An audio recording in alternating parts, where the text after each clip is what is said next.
కనుచూపు పరిధిలో నన్ను నిలిపి నా కన్నీరు తుడచితివే. నీ కనుచూపు పరిధిలో నన్ను నిలిపి నా కన్నీరు తుడచితివే. ఆడ ప్రియుడా యేసయ్యా, నన్ను దాచినావు నీ కోసమే. ప్రాణ ప్రియుడా యేసయ్యా, నన్ను దాచినావు నీ కోసమే.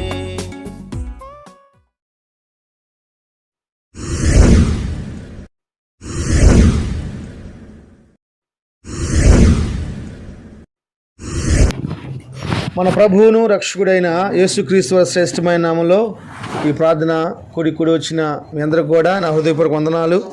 నికాలాస్కి, సమాధానానికి, జోసఫ్ కిషోర్కి, ఎప్సిబాకి కూడా వందనాలు. ఈ గృహ కూడికని ప్రభు ఇంత అద్భుతంగా జరిగిస్తున్నందుకే ప్రభుకే మహిమ కలుగును గాక. ఆమేన్. ఒక చిన్న మాట జ్ఞాపం చేస్తాను. లూకాసు సువార్త 5వ అధ్యాయంలో ఒక సందర్భం మనకు కనపడుతుంది. అందరూ బైబిల్ తెరవండి. లూకాసు సువార్త 5వ అధ్యాయము 2వ వచనం కానుంచి 7వ వచనం వరకు చదవండి. ఆ సరస్సు తీరమునున్న 2 దోణులను చూచెను. జాలరులు వాటిలో నుండి దిగి తమ వలలు కడుగుచుండిరి. ఆయన ఆ దోణిలో సీమోనుదైన ఒక దోణి ఎక్కి దరి నుండి కొంచెం తోయమని అతన్ని అడిగి కూర్చోండి. దోణిలో నుండి జనసమూహమునకు బోధించుచుండెను. ఆయన బోధించుట చాలించిన తర్వాత నీవు దోణిని లోతునకు నడిపించి చేపలు పట్టుటకు నీ వలను వేయమని సీమోనుతో చెప్పగా, సీమోను ఏలిన వాడ రాత్రంతా మేము ప్రయాసపడితే కానీ మాకేమీ దొరకలేదు. అయినను నీ మాట చొప్పున వలలు వేత్తమని ఆయనతో చెప్పాను. వారాలాగు చేసి విస్తారమైన చేపలు పట్టిరి. అందుచేత వారి వలలో పిగిలిపోచుండగా వారు వేరొక దోణిలో నున్న తమ పాలివారు వచ్చి తమకు సహాయము చేయవలనని వారికి సంచలు చేసిరి. వారు వచ్చి 2 దోణులలో మునుగునట్లు నింపిరి. హల్లెలూయా. చాలా సంతోషం. దేవుడు పరలోక మాటలు తన కృపతో నా నోటికి అందించును గాక. మీ అందరికీ వినగలిగిన చెవులను అర్థం చేసుకున్న మనసు ప్రభు దయచును గాక. వాక్యమునకు వ్యతిరేకంగా పనిచేస్తున్న ప్రతి దురాత్మక శక్తులను ప్రభు బంధించును గాక. ఆమేన్. హల్లెలూయా. నేను ఒక చిన్న మాట జ్ఞాపం చేస్తాను. ఈ కుటుంబానికి ఇక్కడ చేరి మీ అందరికీ నేను చెప్పే విషయం ఏంటంటే, అసలు మన దేవుడు ఎలాంటి వాడు, మన దేవుని యొక్క కార్యములు ఎలా ఉంటాయి అని మనం అర్థం చేసుకుంటే, నేను ప్రార్థన చేస్తున్నప్పుడు దేవుడు నాకు ఇచ్చిన మాట ఏంటంటే, ఈ కుటుంబం నిమిత్తం ఓడిపోయిన సమయంలో ఓదార్చేవాడు మన దేవుడు. ఎప్పుడు మనం గెలిచినప్పుడు మనతో 10 మంది ఉంటారు. మనం ఓడిపోయినప్పుడు మనం ఒంటరిగానే ఉంటాం. మనం బాగున్నప్పుడు మన చుట్టూ మనుషులు వస్తారు.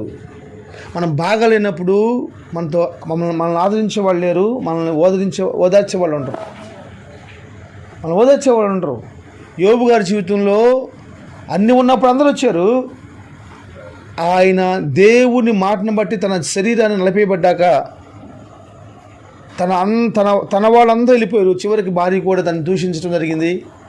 స్నేహితులు వచ్చి కూడా దూషణ పలుకులు పలుకుతున్నారు. తిరిగి దేవుని యొక్క కార్యం తన జీవితంలో ప్రారంభించబడినప్పుడు 42వ అధ్యాయంలో మనం చూస్తాం. అందరూ వచ్చారంట. వస్తా ఎలా వచ్చారు? బంగారాలతో తీసుకొచ్చారు, ఉంగరాలు తీసుకొచ్చారు. ఆదరించి అదే ఎన్ని బాధలు పడ్డావు నువ్వు. నేను ఈరోజు చెప్తున్నా, నా దేవుని యొక్క గొప్పతనం ఏందో తెలుసా? బాగున్నప్పుడు అందరూ మాట్లాడతారు, ఓడిపోయినప్పుడే ఓదార్చే దేవుడు బయటకు వస్తాడు. Praise the Lord. హల్లెలూయా. ఓడిపోయినప్పుడు ఆదరించే దేవుడు నా దేవుడు. ఎందుకు యేసుప్రభుని నమ్ముకోవాలంటే, నువ్వు యేసుప్రభుని నమ్ముకుంటే ఆశీర్వదించబడతావని కాదు, నువ్వు ఆశీర్వదించబడుతున్న మార్గాల్లో ఒకరోజు ఓడిపోతావు. ఒకరోజు ఓడిపోయినప్పుడు ఆ వాటములో నీకు ఓదార్పు కావాలి. లేకపోతే ఫ్యాన్ చూస్తావు, గంగా ఫ్యాన్ చూస్తావు, లేకపోతే గంగా నది చూస్తావు. ఆదరించబడకపోతే నా దేవుడు ఏం చేస్తుంది తెలుసా? నువ్వు కష్టపడుతున్నావు, కష్టపడు. ఒక బ్రదరు పిక్నిక్ అని వెళ్ళాడంట. ఒక ఫ్యామిలీతో పిక్నిక్ వెళ్ళారు. ఇట్నే దసరా సెలవులు ఏం పండుగ ఇది, సంక్రాంతి పండుగ సెలవుకి వెళ్ళాడు. సంక్రాంతి సెలవుకి వెళ్తే పెద్ద నదికి వెళ్ళాడు. అక్కడ పెద్ద నది చాలా ఆహ్లాదకరంగా ఉంది. దాన్ని చూస్తుండగా కాలు చేసేసి నదిలో పడిపోయాడు. ఆయన పడిపోగానే అందరూ ఆ ఇంటికి పెద్ద ఆయన, మంచి సంపాదన పాడు, ఆస్తిపాడు బాగుంది, అందరూ కంగారు పడిపోతున్నారు. అయ్యో సార్ పడిపోయాడు అని మమ్మీ డాడీ పడిపోయాడు అని చెప్పేసి పిల్లలు, అయ్యో మాలుడు పడిపోయని చెప్పేసి అత్తమామలు, అయ్యో నా కొడుకు పడి అని చెప్పేసి అమ్మ నాన్న అందరూ బాధపడుతున్నారు. అంతలోకి అప్పుడే చేపలు పట్టేవాళ్ళు వచ్చారు. వాళ్ళు పిలిచి అయ్యే మా కొడుకు పడిపోయాడు నదిలో కొంచెం కాపాడండి అంటే, అమ్మ ఈ నది చాలా లోతుగా ఉంటుంది మేము కాపాడలేము, కాపాడగలిగిన వాడు కూడా ఉన్నాడు, అదిగో పడవ నడుపుతాడు చూసావా, వాడు పిలిస్తే వాడు కాపాడుతుంది చెప్పాడంట. అయ్యా వచ్చేసి మా పడవలో ఉన్న మా కొడుకు పడిపోయాడు కొంచెం కాపాడమని చెప్పేసి అన్నప్పుడు వచ్చేసేసి చూసేలేకే వాడు నిజంగా పడిపోయి కొట్టుకున్నాడు. హెల్ప్ మీ అన్నాడు, కొట్టుకున్నాడు. ఈడు నుంచి ఆయన నవ్వుతా దిగలేదంట. రేయ్, ఒకటి చావబోతుకులో ఉంటే నీకు కొంచెం దయ లేదా, మనిషి కొట్టుకొని చచ్చిపోతుంటే నువ్వు చూస్తూ ఉన్నావేంద్రా అంటే, ఆగండి నేను దిగుతాను లేదు టెన్షన్ పడవని చెప్పేసి అన్నాడంట. అటు ఇటు చూస్తూ ఉన్నాడంట. మళ్ళీ అడుగుతున్నారు, రే నీకేంది కావాలి, అతను కాపాడితే నీకు కావాల్సిన డబ్బు ఇస్తామరా బాబు, ఫస్ట్ ఆయన కాపాడమని చెప్పానంట. మళ్ళీ నవ్వాడంట, నవ్వేసి గమ్మ కూర్చున్నాడంట. ఇంకొంత సమయం అయిపోయినాక చూస్తుండగానే వాళ్ళు, రే నీకు ఎంత డబ్బులుగా ఉంటే అంత డబ్బులు ఇస్తాం, నీ రుణం ఉంచుకోలేరా బాబు అని చెప్పేసి అని ఆ తల్లిదండ్రులు అందరూ మాట్లాడుతున్నప్పుడు వెంటనే దూకేసేసి అతను తీసుకొని బయటకు వచ్చేసి కడుపులో మొత్తం నీళ్ళు తాగితే ఆ నీళ్ళు వచ్చేసాడంట. వచ్చేసేసి ఆ నీళ్ళు మొత్తం బయటకు వచ్చేసి కళ్ళు తెచ్చి చూడటం ప్రారంభించేశాడు. ఎప్పుడైతే కళ్ళు తెచ్చి చూడటం ప్రారంభించేశాడో అదందరూ ఆశ్చర్యం కలిగించేసింది. ఆ విషయం వాళ్ళకి ఉన్న బంగారం, డబ్బు, పర్సులు మొత్తం తీసుకొచ్చేసి ఒక గుడ్డ వేసేసి ఆ గుడ్డలో వేసేసి తీసుకొని వెళ్ళిపోమన్నారంట. అతన్ని మీది నాకు 5 పైసలు కూడా వద్దని చెప్పినారంట. మీ డబ్బు నాకు 5 పైసలు కూడా నాకు వద్దు. మరి ఎందుకని? మేము దిగమని బతులాడితే దిగలేదు, మేము డబ్బులు ఇస్తామన్నప్పుడే కదా దిగేసావు, డబ్బులకు ఆశపడిన వాడు అయితే ఎందుకు దిగలేదు, డబ్బులకు ఆశపడిన వాడు అయితే ఎందుకు దిగలేదు అని చెప్పి అడిగాడంట. అప్పుడు చెప్పాడంట, నాయన అతను నీళ్ళలో పడిపోయిన ఆ వ్యక్తి చిన్నపిల్లడు కదా, పెద్ద ఆయన ఫస్ట్ ఏం చేస్తాడంటే సాయి శక్తిలో తన ప్రాణాన్ని కాపాడుకోని చెప్పేసి అని కాళ్ళు చేతితో బాగా కొడతాడు, బయటికి రావడానికి ప్రయత్నిస్తాడు. నేను ఎందుకు లేట్ చేశానంటే అతను బలం మొత్తం అయిపోయిన తర్వాత గమ్మునుకుంటాడు. ఆ బలం ఉన్నప్పుడు కానీ నేను దిగితే నన్ను కూడా అతను ముంచేస్తాడు. అతను బలం అయిపోయినప్పుడు కనుక నేను వెళ్ళాననుకో అతను కూడా నేను కాపాడగలను, నా ప్రాణాన్ని కూడా నేను కాపాడగలను. మీతో మాట్లాడుతా నవ్వుతా ఎందుకున్నానంటే మీరు ఓదార్చబడతారని చెప్పి నేను నవ్వుతూ ఉన్నాను, అంతగా నాకు వేరే దేశం లేదని చెప్పేసి అని ఆ మాట చెప్పాడంట. నేను పోయేసేసి అతను తీసుకొస్తాను చెప్పి తీసుకొచ్చాడంట. గుర్తుపెట్టుకోండి, మనం ఆరాధిస్తున్న దేవుడు బాగున్నప్పుడు కాదు, నీ వల్ల కానప్పుడు ఓదార్స్తాడు.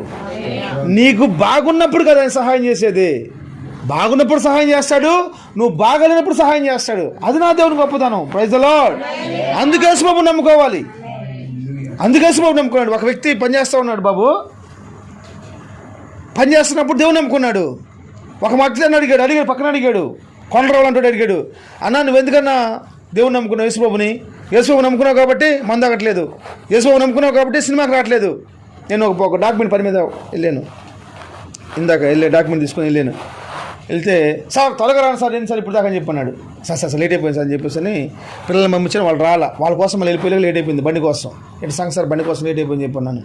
ఏంటి సార్ అర్జెంట్ ఏదైనా ప్రోగ్రామ్ ఉందన్నా, ఏం లేదు సార్ మీ సినిమా బాగా సార్ అంటున్నాడు. సినిమా బాగా సార్ అని చెప్పి అంటున్నాడు. మనం ఏమంటాం, వాళ్ళ సరదా అది. అన్నా నువ్వు దేవుణ్ణి నమ్ముకున్నావన్నా, నువ్వు సినిమాకి రావట్లేదు, మందు తాగట్లేదు, ఆడపిల్లల జోలికి పోవట్లేదు అని చెప్పేసి నీ కొనటం అంటాడు, ప్రశాంత్ బాబు అంటాడు అంటున్నాడంట. అప్పుడు ప్రశాంత్ చెప్పిన సమాధానం ఏంటంటే, వాటి కోసం నేను దేవుని నమ్ముకొని చేసిన తప్పే, దేవుని నమ్మకం చేసినా కానీ తప్పే, కానీ నేను దేవుని ఎందుకు నమ్ముకున్నాను తెలుసా చెప్పాలి. నా వల్ల కాని సమయంలో నా దేవుడు నన్ను ఓదార్స్తాడు, బలపరుస్తాడు. అందుకు దేవుడు కావాలి, గుర్తుపెట్టుకోవాలి. ఎందుకు కావాలి దేవుడు? చాలామందికి ఆన్సర్ తెలియదు, ఎందుకు దేవుడు నమ్ముకోవాలి అనే దానికి ఆన్సర్ లేదు, ఎందుకు దేవుడు నమ్ముకున్న దానికి ఆన్సర్ లేదు. ఈరోజు నేను మీకు చెప్తున్నాను, నువ్వు బలంగా ఉన్నందుకు, వ్యాపారం బాగా జరుగుతున్నందుకు దేవుడు నమ్ముకుంటావు కాదు.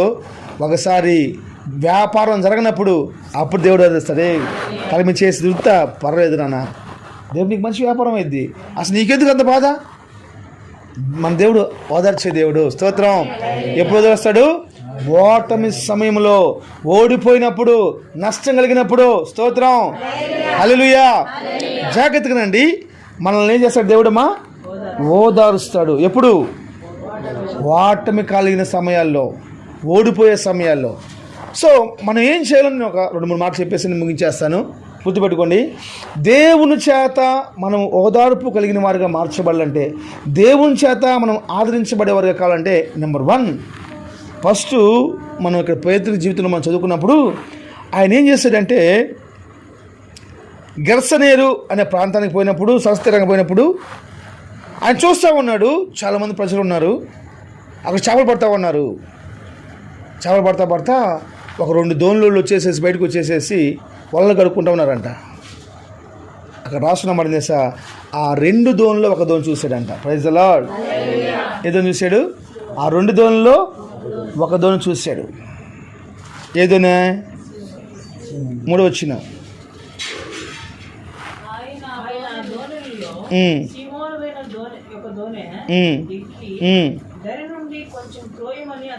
పర్మిషన్ అడిగాడా?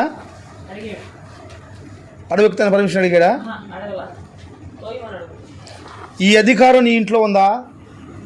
మా దేవునికి నీ ఇంట్లో ఇలాంటి అధికారం ఉందా?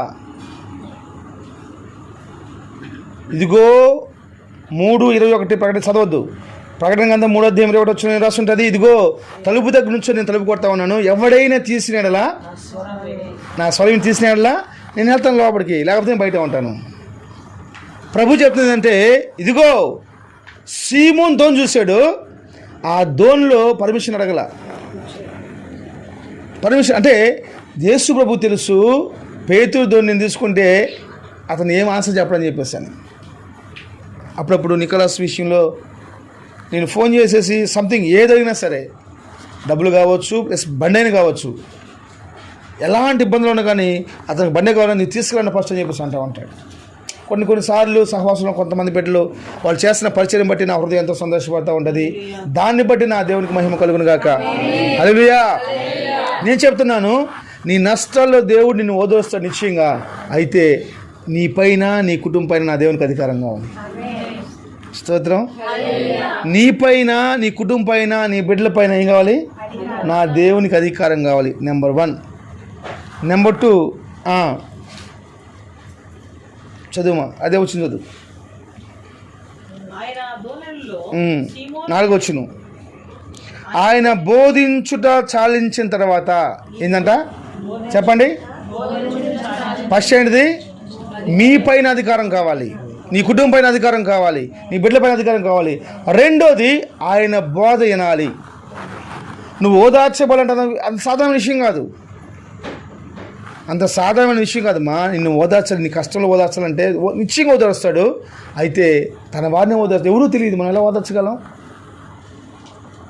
అందరూ ఏడుతూ ఉన్నారు. ఏడుతూ ఉన్న వాడిని ఈడిపోయి ఓదార్చాలనుకున్నాడంట. ఒకడు పోతున్నాడు రోడ్డు మీద, పోతా వద్దాం ఓదార్చుదామని చెప్పేసి పోయి ఏడుతున్నాడంట. అరే నువ్వు ఏడబకరా బాబు,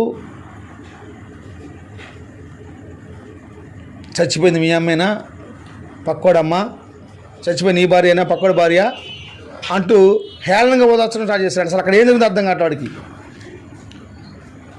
వాళ్ళ ఆవిడికి ఆపరేషన్ జరిగింది, వాడు బాధపడుతున్నాడు కూర్చొని. ఇటు చూసేసేసి చచ్చిపోయి ఇలా ఏడుతారు కదని చెప్పేసి అని పోయేసి, మీ అమ్మాయి అంట చచ్చిపోయింది, మీ అమ్మాయితో ఒకటా, మా అమ్మ ఒకటా, భార్య చచ్చిపోయిందా, బాధపడి పక్కన చెప్పేసి అని చనిపోయిన పేరు చెబుతా ఓదార్స్తున్నాడంట. తెలియకుండా మనం ఎలా ఓదారుస్తాం? కాబట్టి నీ కుటుంబం పైన, నీ ఇంటి పైన, నీ వ్యక్తుల పైన దేవునికి అధికారం కావాలి. 2వది ఆయన బోధన వినాలి. ఆయన బోధ నువ్వు వినాలి. ఎప్పుడు వినాలి? రాత్రి అంతా పనిచేసి వచ్చావు, మందిలోకి వచ్చి ఏం చేస్తా? నువ్వు ఇంకేమంటే బోధ? రాత్రి అంతా మేము ప్రయాసపడ్డాం కానీ నీ బోధ వింటున్నాం. Praise the Lord. హల్లెలూయా. ఏంటంట? రాత్రి అంతా మేము ప్రయాసపడ్డాము కానీ నీ బోధ వింటున్నాం. ఎవరు చేస్తారమ్మా? ఒక అరగంట ముందు లెగిస్తే పరిస్థితి ఏంది? ఇంకా చూసుకు మామూలుగా వ్యాపారం ఇంకా మనకి. ఆనే పని చేసావు, తెల్లపొద్దు మనకు ప్రార్థన ఉంది, పరిస్థితి ఏంది? అతను తానే పని చేసామా, నిద్ర లేదా,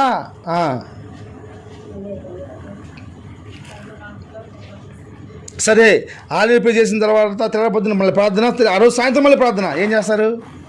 అసలు ఇంక మాట అంటారా? బా ఈ పాస్టర్ ఈ రాంబాబుకి అసలు కొంచెం కూడా మర్యాద లేదు, జ్ఞానం లేదు. ఎప్పుడు ప్రార్థన ప్రార్థన ప్రార్థన. ఇక నన్ను తిడతారు. మరి ఆ ప్రార్థన పెడితే మరి నాకు ఆ ఇంట్లో ఒక 20,000 రూపాయలు కానికెత్తారు, వచ్చిన 10,000 ఒక్కళ్ళు ఒక 10,000 రూపాయలు కానికెత్తారు కదా. ఎందుకు ప్రార్థన పెడితే 1,00,000 రూపాయలు వస్తాను, ఎందుకు కోవాలి అన్న బాధ వాళ్ళది. స్తోత్రం. వాళ్ళ బాధ నెరవేర్చును గాక, ఇంటికల్లా వాళ్ళకి 20,000 ఇచ్చుదురు గాక, వచ్చిన ప్రతి ఒక్కరు 10,000 ఇచ్చుదురు గాక. ఆమేన్. హల్లెలూయా, హల్లెలూయా. జాగ్రత్తగా నాలి. నువ్వు ఎలాంటి పరిస్థితిలో ఉన్నా నా దేవుడు నీకు నష్టం కలిగినప్పుడు, ఓడిపోయినప్పుడు దేవుడు ఓదార్చాలంటే ఆయన బోధనాలి. ఆయన బోధించిన చాలిన తర్వాత ఇప్పుడు అంటున్నాడు, ఆయన బోధనకు ఏమంటున్నాడు? నీ ధోన్ని ఇంకొంచెం లోపు పని, నీ ధోన్ని ఇంకొంచెం లోతు పని. స్తోత్రం. ఇప్పుడు నాకు ఒక మాట అడుగుతాను, చెప్పండి. నాకెళ్ళి చూడండి. ఇప్పుడు నేను బట్టలు వేసుకుని ఉంటాం పరిశుద్ధత, బట్టలు లేకుండా ఉంటాం పరిశుద్ధత? చెప్పండమ్మా. మరి ఇప్పుడు ఆదామవ్వలు బట్టలు లేకుండా ఉన్నప్పుడు పరిశుద్ధంగా ఉన్నారా? బట్టలు వేసుకున్న పరిశుద్ధంగా ఉన్నారా? మనకు తెలియని విషయం ఇదే. మనకు తెలియని విషయం చాలా ఇదే. వాళ్ళు బట్టలు లేనప్పుడు పరిశుద్ధంగా ఉన్నారు, బట్టలు వచ్చినాక ఆస్తి లేనప్పుడు కలిసిమెలిసి ఉన్నారు. అబ్రహాం లోతు. డబ్బు వచ్చినాక గొడవలు చేసేసినాయి. దేవుడు నమ్ముకున్న కొత్తలో అబ్రహాం గారికి భార్య ఒక్కళ్ళే, దేవుడు నమ్ముకున్న తర్వాత 3 భార్యలు అయిపోయారు. నువ్వు జాగ్రత్తగా వినాల్సిన విషయం ఏం తెలుసా? నీ ఆత్మీయత లోతుకు పోవాలి కానీ, చెప్పాలి, లోతుకు పోవాలి కానీ బయట కూర్చొని వాళ్ళ గడుకునే స్థితిలో ఉండకూడదు. ఇంకా అందుకనే నిన్న బీచ్కి వెళ్ళారు పిల్లలు. ఆరాధన అంటుంది, డాడీ జోషన్ అంటుంది, డాడీ ఎట్టగట్ట ఆ షిప్కి వెళ్తాం డాడీ అంటుంది. ఎక్కడున్న షిప్ అది? సముద్రంలో ఉన్న షిప్పు. అక్కడ 200 లోపల ఉంటుంది. నడుచుకుంటూ వెళ్తామన్నా పాదం చెప్పి నడుతుంది. ఇంకా నేనేమో అర్థం అట్లా వెళ్తాడు. వామ్మో ఇప్పుడుతో సామాన్యం కదా, నన్ను కూడా ముంచేసి తీసుకెళ్తే ఆ పిల్ల కూడా తర్వాత సాగితే నన్ను కూడా ముంచేసిద్ది. అమ్మ నీకు దండం తల్లి పోతాడమ్మా చెప్పన్న కోత నడుతుంది. స్తోత్రం. పడవలు ఎప్పుడు లోపడే ఉంచుతారు వాళ్ళు. పడవలు ఎప్పుడు లోపడే ఉంచుతారు. జ్ఞాపం చేసుకోవాలి, మనం జ్ఞాపం చేసుకోవాలి. బైబిల్ చెప్తున్న మాట ఏంటంటే, కొంచెం మీ పడవలను లోపల పెట్టండి, కొంచెం మీ పడవల్ని లోతుకు నడిపించండి. లోతుకు నడిపించి ఏం చేయాలి? కడిగిన మీ వల్ల వేయండి. స్తోత్రం. అప్పుడు విస్తారమైన సంపద దొరికిద్ది, చేపలు పడతాయి, నిండిపోయిద్ది. స్తోత్రం చెప్పండి. నా గిన్నె నిండి పొల్లుతుంది, నిండిపోయిద్ది అంతే యేసునామంలో. నా దేవుడు సహాయం చేసే దేవుడు. కానీ ప్రతి ఒక్కదానికి షరతు పెడతాడు. నేను ఒక పేపర్ ఇచ్చాడు, అన్నీ ఫ్రీ అన్నాడు. షరతులు వర్తిస్తాయని చెప్పేసి అని పెట్టాడు. కింద కనపడకుండా మెల్లగా పెట్టాడు, చిన్న అక్షరాలతో పెట్టాడు. అన్నీ పెట్టినాక చాలా బాగుందని చెప్పనుకుంటాం. కింద ఒకటి